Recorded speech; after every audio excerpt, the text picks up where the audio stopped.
صحابی ہیں، بخاری شریف صحیح سند کی حدیث ہے، کلمہ پڑھا، کچھ دنوں کے بعد مال غنیمت آیا، نبی پاک صلی اللہ علیہ وسلم مال تقسیم کر رہے تھے تو میرے حبیب نے اس صحابی کو بھی دیا، فرمایا یہ رکھ لے، اس کو پیسے دیے حضور نے، اس نے پیسے ہاتھ میں پکڑے اور محبوب پاک صلی اللہ علیہ وسلم کا چہرہ دیکھ رہا ہے، پتہ کیا لفظ اس کی زبان پہ آئے، کہنے لگے یا رسول اللہ میں نے اس لیے کلمہ تو نہیں پڑھا تھا میں پیسے لوں گا، حالانکہ تالیف قلب حصہ اسلام کا، جو بندہ نیا کلمہ پڑھتا تھا اس کو کچھ نہ کچھ دیا جاتا تھا چونکہ اس کی برادری چھوڑ جاتی، کہنے لگے حضور اس لیے تو کلمہ نہیں پڑھا تھا کہ پیسے آئیں گے، نبی پاک نے فرمایا کس لیے پڑھا تھا؟ کہا یا رسول اللہ میں نے تو اس لیے پڑھا تھا کہ آپ مجھے جہاد میں لے جائیں گے اور میں آپ کے نام پر اپنی جان قربان کر دوں گا، میں نے کچھ لینے کے لیے نہیں، جان دینے کے لیے کلمہ پڑھا تھا، تو حضور میرے لیے مہربانی فرمائیں، مجھے آپ یہ دنیا داری ہی دنیا داری، مال ہی مال۔ حضرت میاں شیر محمد شرف پوری رحمت اللہ علیہ کی وہ بات میرے دل کو چھو جاتی ہے، ایک آپ سے شخص آ کے کہنے لگا حضور میں پہلے غریب تھا فلاں جگہ میں نے، ہاں یہ بات بالکل درست ہے کہ شیخ جو کامل ہوتا ہے وہ دعا کرتا ہے اللہ کی بارگاہ میں، یا اللہ یہ میرے پاس آیا تو اسے کوئی کمی بھی نہ رہے، کوئی بھی نہ رہے، یہ تو اس کی اپنی درویشی ہے نا کہ وہ یہ بات کہے، تو اپنا رنگ ہے اس کا۔ میاں صاحب کے پاس آیا تو آ کے کہنے لگا حضور میں فلانے آدمی کا مرید ہوا ہوں، ایک کارخانہ تھا اب 4 ہو گئے، تو آپ فرمانے لگے تیرا تو بیڑا غرق ہو گیا، چاہیے تھا تیرا ایک بھی چھڑاتے، تجھے اللہ اللہ پہ لگاتے، تجھے اور بھسا دیا دنیا میں، یہ کون سی تُو نے درویشی اختیار کی، اور کارخانے بڑھ گئے تیرے۔ حضرت عیسیٰ علیہ السلام کے پاس ایک شخص آیا تو اس نے آ کے کہا میں نے آپ کے ساتھ رہنا ہے حضور، میں نے آپ کے ساتھ رہنا ہے، آپ فرمانے لگے دنیا دار بن کے رہو گے کہ دیندار؟ کہنے لگا جی میں دیندار بن کے رہوں گا، فرمانے لگے دنیا کی طلب نہ کرنا ورنہ میری صحبت میں نہیں رہ سکو۔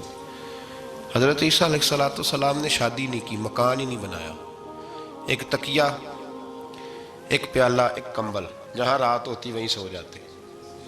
ایک دن ایک شخص کو دیکھا کہ وہ نا ڈھلان بنی ہوئی تھی، پتھر کی پہاڑ تھوڑی سی ڈھلان بنی ہوئی تھی تو نیچے لیٹا ہوا ہے، آپ نے کمبل بھی صدقہ کر دیا، کہنے لگے آج کے بعد جہاں ڈھلان بنے گی وہاں سو جائیں گے، کمبل کی ضرورت ہی کوئی نہیں۔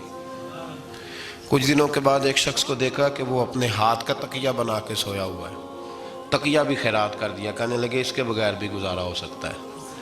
کچھ دنوں کے بعد دیکھا کہ ایک آدمی چلو میں پانی پی رہا ہے، پیالہ بھی اللہ کے راستے میں دے دیا، کہنے لگے چل جائے گا کام اس کے بغیر، فرمایا دنیا دار بن کے نہ آنا، کہنے لگا نہیں صاحب میں دیندار بن کے آؤں گا۔ جناب عیسیٰ علیہ السلام نے رکھ لیا، آپ پہلے دن ہی کہنے لگے چل آجا روٹی کھا لے، 3 روٹیاں منگائیں، اس کو ساتھ بٹھایا، فرمانے لگے میں تو ایک کھاؤں گا، تو کتنی کھائے گا؟ کہنے لگا جی میں بھی ایک ہی کھاؤں گا۔ ایک روٹی اس نے کھا لی، ایک آپ نے کھا لی، تیسری روٹی چھوڑ کے جناب عیسیٰ علیہ السلام دریا کنارے وضو کرنے چلے گئے، واپس آئے تو روٹی کوئی نہیں تھی، اللہ کے نبی تھے جان گئے، رب کریم کا بندہ بھی جان جاتا ہے۔ اقبال کہتے ہیں اولیاء کیا ہیں جواسی سلول قلوب، کہتے ہیں رب کے ولی کو ٹٹولا نہ کر، وہ تو دلوں کے حال بھی جانتا ہے، انہیں ٹٹولا نہ کر، غبار آلود سمجھ کر حکارت سے نہ دیکھ ان کو، انہی کی ٹھوکروں سے سلطنت بنتی بگڑتی ہے۔ اور اقبال کہتے ہیں نہ تیغ و تیر میں نہ لشکر و سپاہ میں، نہ تیغ و تیر میں نہ لشکر و سپاہ میں، کہتے ہیں نہ تلوار میں نہ تیر میں نہ لشکر میں نہ فوجوں میں، نہ تیغ و تیر میں نہ لشکر و سپاہ میں ہے، جو بات مرد کلندر کی بارگاہ میں ہے، جو بات مرد کلندر کی بارگاہ میں۔ تیسری روٹی کدھر ہے؟ کہنے لگا حضور مجھے نہیں پتا، فرمانے لگے تجھے پتا ہے پر تو بتا نہیں رہا، کہنے لگا مجھے تیسری روٹی کا پتا۔ حضرت عیسیٰ علیہ السلام ایک ہرنی جا رہی تھی، اس کے ساتھ 2 بچے تھے، آپ نے ایک بچہ پکڑا، اس کو ذبح کیا، لکڑی جلائی، اس کو بھونا، اس کو بھی کھلایا، خود بھی کھایا، ہڈیاں جمع کر دیں۔ جب وہ ہڈیاں اس پہلو کو ذرا سمجھیے گا، جب کھا بیٹھے ہڈیاں جمع، وہ ہرنی بھی کھڑی ہے، دوسرا بچہ بھی کھڑا ہے، ایک بچہ کا ذبح کر کے کھا لیا، دوسرا کھڑا ہے، جب پیٹ بھر لیے وہ بھی ڈکار لینے لگا سامنے تو حضرت عیسیٰ علیہ السلام ہڈیوں سے کہنے لگے چلو اٹھ جاؤ اللہ کے حکم سے. ہرنی کا بچہ پھر سے زندہ ہو گیا. وہ چلا گیا, ماں اس کو ساتھ لے کے روانہ. آپ فرمانے لگے دیکھ اللہ نے مجھے معجزہ دیا ہے, ہم نے کھا بھی لیا ہے اور بچہ چلا بھی گیا ہے, ہمارے پیٹ میں ہے بھی, اور اب تو بتا دے روٹی کس نے کھائی ہے. کہنے لگا جی مجھے نہیں پتا, نہیں پتا مجھے. حضرت عیسیٰ علیہ السلام اس کو ساتھ لے کے بڑھے تو دریا کے اوپر, پانی کے اوپر پیدل چلنے لگے. دریا پار کر گئے. فرمانے لگے تو پانی پہ چلتا رہا ہے, سارا پانی کراس کر گیا ہے تو ڈوبا نہیں, اب بتا دے روٹی کس کے پاس ہے. کہنے لگا نہیں پتا, مجھے پتا. اللہ اکبر. کیا خوب لفظ کہہ گئے سجادہ نشین حضرت پیر میر علی شاہ صاحب رحمۃ اللہ علیہ. بے قدراں کچھ قدر نہ جاتی, کھیتی خوب تسلی ہو, اے دنیا دار پجاری زر دے, کتیاں دے گل ٹلی ہو. سارا دریا اتنا بڑا دیکھتے ہیں لوگ جو آتے ہیں نا درویشوں کے پاس, بڑے رنگ دیکھتے ہیں پر بدلتے نہیں. رنگ بڑے دیکھتے ہیں پر اپنے آپ کو تبدیل, او بانج فقیروں کسے نہیں مارے آئے ہوئی چور اندر دا ہو. دیکھتے بڑا کچھ ہے, بدلتے نہیں. نہ بدلا. حضرت عیسیٰ کہنے لگے منوا کے میں بھی چھوڑوں گا, تو مانے گا. آپ نے نا ریت کٹھی کی, ریت 3 حصوں میں ریت جمع کر لی اور پھر اس پر کچھ پڑھ کے پھونکا تو وہ سونا بن گئی. 3 ڈھیریاں تھی ریت کی, پھونکا تو سونا بن گئی. آپ فرمانے لگے یہ سونا تیرا, ایک ڈھیری تیری, ایک میری, اور تیسری اس کی جس نے تیسری روٹی کھائی ہے. کہنا جی میں ہی کھا دی, میں نہیں کھائی. یہ تیسرا اس کا حصہ جس نے تیسری, کہنے لگا میں نہیں کھائی ہے. مان گیا. ذرا بات کو سمجھیں. پانی پہ پیدل چلا ہے پر مانا, دنیا دار ہے نا, مانا نہیں. ہرنی کا بچہ زندہ ہوتا دیکھا ہے پر مانا. دنیا قابو آنے لگی ہے تو مان گیا ہے. کہنے لگا جی میں نہیں کھائی ہے.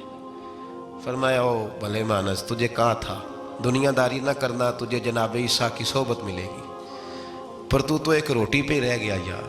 کہاں دنیا دار پجاری زرد کتیاں دے گل ٹلی, کہاں رہ گیا تو. حضرت میاں محمد بخش صاحب رحمۃ اللہ تعالیٰ علیہ کو ایک شخص لے گیا ٹانگے پہ بٹھا کے, ٹانگے پہ. غلام رسول مہر صاحب نے لکھا ہے کہ وہ ٹانگے پہ بٹھا کے لے گیا اور لے جا کے نا تو میاں صاحب جی حضور یہ زمین بھی میری ہے, یہ بھی میری ہے, وہ بھی میری ہے, یہ بھی میری ہے. بڑی اس نے تفصیل سنائی تو میاں صاحب فرمانے لگے بس کر یار, میں بڑی دیر سے سن رہا ہوں کہ تیرا بڑا کچھ ہے, بس کر. کہنے لگا حضور نہیں, یہ بھی تو میں نے تھوڑی دکھائی ہے, اور بھی میرے پاس بڑا کچھ ہے. تو آپ فرمانے لگے یہ بتا تجھ سے پہلے کس کے پاس تھا. چپ کر گیا. فرمایا اس سے پہلے کس کے پاس تھا. چپ کر گیا. کیا خوب فرمایا, کیا درویشوں کا کہنے کا انداز ہے, کیا خوب رنگ ہے, اور تشبیہ کس طرح کی اعلیٰ دیتے ہیں. دانش مندہ دا کم ناہی دل دنیا نہ لانا, اس ووٹی کئی خامند کیتے, جو کیتا سو کھانا. اس ووٹی کئی خامند کیتے, جو کیتا. یہ دکان میری ہے تو پہلے کس کی تھی, اس سے پہلے کس کی تھی. یہ گاڑی میری ہے تو اس سے پہلے کس کی تھی صاحب, یہ کسی نہ کسی کی تھی, اور تیرے بعد بھی کسی نہ کسی کی ہو جائے گی. اس ووٹی کئی خامند کیتے, جو کیتا سو. حضرت عیسیٰ کہنے لگے تو نے ایک پیغمبر کی صحبت ضائع کر دی صرف دنیا داری کے لیے. فرمانے لگے میں نے کیا کرنا ہے سونا, تو تینوں کے تینوں ڈیریاں تو ہی رکھ لے, تیری ہیں, پر تو نے زیادتی کی, تو نے قیمت نہیں ڈالی ہماری صحبت کی. آپ اٹھ کے چلے گئے. صحرا کا علاقہ تھا, وہ شخص وہیں بیٹھا تھا, ابھی سمیٹ ہی رہا تھا کہ 2 ڈاکو آ گئے, تلواریں پکڑی ہوئی ہیں. کہنے لگے چل دوڑ جا, سونا مارا ہے, تو کدھر سے آ گیا. منت کی. کہنے لگا چلو مہربانی کرو, 3 حصوں میں ہے, 2 لے لو, ایک تو مجھے دے دو, ایک تو دے دو. منت کرنے لگا. وہ مان گئے. کہنے لگے چلو ٹھیک ہے. دوستی کر لی, نام پتہ پوچھ لیا, گفتگو ہونے لگی. تھوڑی دیر بیٹھے تو ایک دوسرے سے فرینک ہو گئے, بے تکلفی شروع ہوئی. تو کہنے لگے بھوک بڑی لگی ہے, روٹی تو لاؤ. ایک کو بھیجا, ڈاکوؤں میں سے ایک کو بھیجا کھانا لینے, وہ کھانا لینے چلا گیا. اب یہ دونوں پیچھے رہ گئے. ایک وہ روٹی کھانے والا اور ایک ڈاکو تو آپس میں کہنے لگے یار یہ تیرا پوچھتا ہے وہ روٹی کھانے والا تیرے اس کے ساتھ کیا تعلق ہے؟ کچھ بھی نہیں، ڈاکو سجن ہے۔ کہنے لگے ایسے اتنا سونا اسے دے رہے ہیں، آتا ہے تو دونوں پکڑ کے مار دیتے ہیں اس کو، اور سونا دونوں آدھا آدھا بانٹتے ہیں۔ بالکل ٹھیک ہے، میرا کون سا چچا کا بیٹا ہے، چھوڑو، ویسے اس دور میں چچا کے بیٹے بھی پکڑ ہی لیتے ہیں اگر کبھی مسئلہ بن جائے تو۔ چلو جی، فیصلہ ہو گیا۔ اب وہ جو گیا وہ بھی تو دنیا دار تھا نا، اس نے کھانا خریدا تو اس نے کہا میرا کون سا ان سے یہ رہنا ہے، اس نے روٹی میں زہر ڈال دیا۔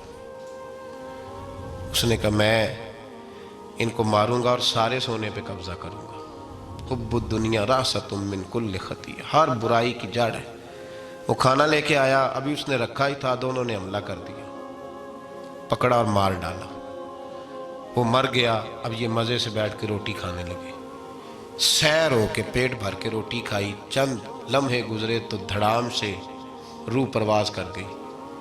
حضرت عیسیٰ 1 گھنٹے کے بعد گزرے، 3 لاشیں پڑی اور سونا ویسے کا ویسا پڑا۔ ایس بوٹی کئی خامد کیتے، جو کیتا سو کھانا، سونا ویسے کا ویسے پڑا ہے۔ جناب عیسیٰ علیہ السلام کھڑے ہو کے اپنے حواریوں سے کہنے لگے اس کو کہا تھا تو صحبت حاصل کر، دنیا داری سے بچ، لیکن اس نے دنیا داری کو فوقیت دی، ایک پیغمبر کی صحبت کو فوقیت۔ آج نقصان یہ ہوا ہے کہ خود مرا ہے اور 2 لاشیں اور بھی اس نے ساتھ کٹھی کر لی۔ دنیا داری سے بچ جائیں، اس سے بچیں، ضرورت کی حاصل کریں، ضرورت سے زیادہ نہیں، ضرور محنت کریں، جد و جہد، حلال روزی کمائیں اللہ کے رستے میں دینے کے لیے، غریبوں کی مدد کرنے کے لیے ضرور کریں، لیکن اس کو مشن نہ بنائیں، یہ مشن نہیں۔ اگر آپ نے صبح سے لے کے شام تک 3 گھنٹے وقت گزارا ہے تو پھر آپ کا 2 گھنٹے اگر دنیا میں گزرے ہیں تو 1 گھنٹہ دین میں گزرنا چاہیے نا، ورنہ آپ کا دن ضائع ہو گیا ہے۔ کم از کم تیسرا حصہ تو دین کو دو۔ ہمارے بزرگوں نے ضمناً دنیا داری رکھی، ضمناً کہتے تھے ہم تو اتنی روزی کماتے ہیں کہ کمر سیدھی ہو سکے۔ ایک تو میرے عزیز یہ یاد رکھیں کہ اپنے ہمہ وقت زندگی کو دنیا کو ٹائم نہ دیں، دنیا کو اتنا ٹائم دیں جتنی کہ اس کے لیے۔ حضرت علی المرتضیٰ رضی اللہ تعالیٰ عنہ کا ایک فرمان یاد رکھیں، آپ فرمایا کرتے تھے میں دنیا کے لیے اتنی محنت کرتا ہوں جتنا میں نے دنیا میں رہنا ہے، اور آخرت کے لیے اتنی محنت کرتا ہوں جتنا میں نے آخرت میں۔ جو آدمی 500 سال پہلے فوت ہو گیا تھا وہ کہاں ہے؟ ابھی قبر میں۔ زندگی کتنی گزار کے گیا؟ 60 سال 70 سال۔ جتنا دنیا میں رہنا ہے اتنی اس کے لیے جد و جہد کریں، جتنا جانا ہے اتنا جانے کے لیے محنت کریں، اپنے آپ کو ضائع نہ کریں۔ اور یہ جو اللہ اللہ سیکھ رہے ہیں لوگ درویشی کے رستے پہ، ان کے لیے تو موت ہے، یاد رکھیں۔ جتنا زیادہ دنیا کی طرف جائیں گے اتنا، دیکھیں نا، اللہ تعالیٰ شراکت کو تو پسند فرماتا ہی نہیں۔ اگر آپ نے، اور پھر میں نے کہا کہ جس بندے نے، اس نے نماز پڑھتے بھی یہی سوچا ہے کہ میں نے نکل کے پیسے لینے ہیں، کیا اس نے حاصل کیا؟ اپنے آپ کو خوددار رکھیں، کبھی کسی موقع پر کسی بھی لحاظ سے اپنے آپ کو دنیا داری کے معاملے سے کمزور ظاہر نہ کریں، اور دنیا کا پیار جہاں آ گیا وہ ختم، طریقت ختم۔ اگر آپ کی جد و جہد، اور یاد رکھ لیں آپ روحانی طور پہ مریں گے جس دن توجہ دنیا کی طرف کر لیں گے، اللہ اللہ کی لذت ضائع ہو جائے گی۔ اور پھر ایک اور بات لکھ لیں، تجربے کی روشنی میں عرض کر رہا ہوں، لکھ لیں اس کو کسی جگہ، کسی ایسی جگہ نقش کر لیں جہاں سے کبھی مٹے نہ۔ ہم نے اپنے بزرگوں کی صحبت میں رہ کے ایک تجربہ سیکھا ہے، جس کی پیسے کی طرف توجہ ہوتی ہے پیسے اس کے آگے دوڑنے لگ جاتے ہیں، وہ دوڑتے ہیں، تو تھک جائے گا، ان تک پہنچ نہیں سکتا، تھکا کے ماریں گے تجھے پیسے، اور تو اپنا چہرہ پھیر پیسوں کی جانب، تیرے پیچھے دوڑنے لگ جائیں گے، پیچھے پیچھے دوڑیں گے، بھاگتے پھریں گے تیرے پیچھے، بھاگتے ہیں پیچھے۔ لوگ کہتے ہیں نہیں رہنے دو، ضرورت نہیں۔ دنیا کا مزاج ہے، جو دنیا کے پیچھے بھاگتا ہے اس کے آگے بھاگتی ہے، اور جو منہ موڑ لیتا ہے اس کے پیچھے لگ۔ درویشی اختیار کرنے کا ارادہ تو کریں، ہم پروگرام ہی نہیں بناتے، ہمارا ارادہ ہی نہیں بنتا، ارادہ تو کریں۔ اور بھائی جس دن ارادہ ہو جاتا ہے اسی دن اللہ نوازنا شروع کر دیتا ہے، جس دن ارادہ ہوتا ہے اسی دن اللہ کہتا ہے چل کھول گیا، وَيَرْزُقُهُ مِنْ حَيْثُ لَا يَحْتَسِبُ، اب تجھے وہاں سے دینا ہے جہاں سے تیرا کبھی گمان بھی نہیں گیا ہوگا۔ اس لیے میرے بھائی توجہ اللہ کی طرف، خبردار یہ دنیا داری جتنی اس کی ضرورت ہے اس کو اتنا کرو۔ میرے نبی پاک نے زہد اختیار فرمایا ہے۔ زہد، دنیا داری، پیسے بڑے اچھے ہوتے تو سب سے زیادہ میرے مصطفیٰ کی تجوری میں ہوتے، سب سے زیادہ۔ اگر آپ توجہ دنیا داری کی طرف کریں گے تو حالات خراب ہو جائیں گے، توجہ رب رسول کی طرف رکھیں، بڑی جلدی بہتری ہو۔ محمود غزنوی نے نا ہیرے بکھیر دیے، خزانوں کے منہ کھول دیے، کہنے لگا جو جس پہ ہاتھ رکھے گا شے اسی کی ہو جائے گی۔ کھول گئے دروازے، جو لوگ دوڑے، پتہ تھا بادشاہ کے پاس کیا ہے، یوں سمجھ لیں کسی نے پجاروں پہ ہاتھ رکھ دیا، کسی نے جا کے تو وہ جو بندھے ہوئے تھے بڑے بڑے جانور استبل میں، اس نے کہا حویلی گھوڑوں سمیت میری، کسی نے کسی شے پہ، کسی شے پہ، دوڑنے لگے، جس پہ جو ہاتھ رکھے اسی کی۔ ایاز بڑا سیانہ تھا، پیچھے سے اٹھا، دھیما آ کے تو محمود غزنوی کے کندھے پہ ہاتھ رکھ دیا۔ اس نے کہا تجھے کوئی شے نہیں چاہیے؟ کہا بادشاہ تو وعدے پہ قائم رہے، تو نے کہا تھا جو جس پہ ہاتھ رکھے گا اسی کا ہو جائے گا، تو مجھے جو شے چاہیے تھی میں نے ہاتھ رکھ دیا ہے، اب تو بتا وعدے پہ قائم ہے کہ نہیں؟ تو محمود نے اٹھ کے سینے سے لگایا، ماتھا چوما، کہا ایاز بات ختم ہو گئی، دنیا داروں کی، مال داروں کا، ہر شے جس نے جو مانگی اس کی، پر ایاز محمود تیرا ہی رہے گا، محمود تیرا ہی رہے گا، محمود تیرا ہی رہے گا۔ نہ وہ غزنوی میں تڑپ رہی، نہ وہ خم ہے زلف ایاز میں، نہ وہ حسن میں رہی شوخیاں، نہ وہ عشق میں رہی گرمیاں، کہا یہ تیرا ہی رہے گا۔ او بھائی، ایاز ہمیشہ فائدے میں رہا، ہمیشہ۔ اس کے لب ہلتے تھے تو محمود ہر شے نچھاور کر دیتا تھا۔ کیوں ایک پجاروں کے پیچھے بھاگتے ہو؟ وہ چابی کیوں نہیں لیتے جس سے سارے خزانے کھل جاتے ہیں؟ وہ چابی کیوں نہیں لیتے جس سے سارے خزانے کھل جاتے ہیں؟ وہ چابی حاصل کرو، بس جس کا محمود ہو گیا وہ بچ گیا، اور جو پجاروں کے پیچھے الجھ گیا وہ بس ختم ہو گیا معاملہ۔ اس لیے توجہ ادھر رکھو جہاں سے ہر شے